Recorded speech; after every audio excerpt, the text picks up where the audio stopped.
Apa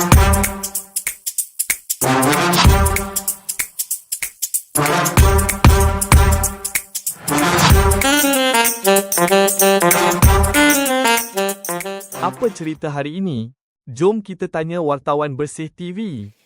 Hai, selamat tidur, selamat petang semua. Saya Nisa, anak perempuan Nisa Betul, wartawan Bersih TV anda. Hari ini akan diadakan Mini Carnival Propolis 2.0. Jom kita saksikan. Best.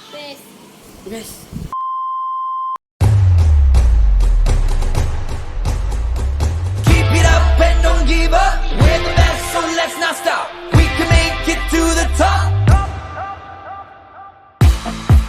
Melangkah dengan gagah menuju medan wira, semangat yakinkan menyela.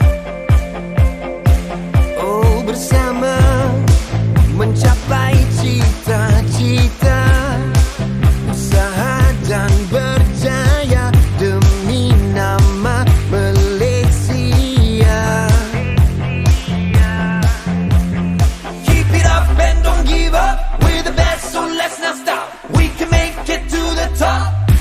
Gagah melangkah menggapai cita, tabah menghadapi cabaran. Bersatu teguh, bercerai roboh, bersama capai kejayaan. Oh, jiwa membara, takkan pudar semangat wira.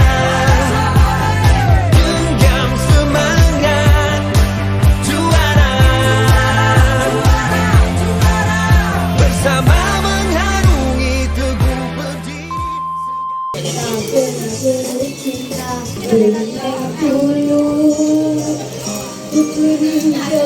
Tuhan sedangkan aku pun terjadi berubah hati dengan pengakuan.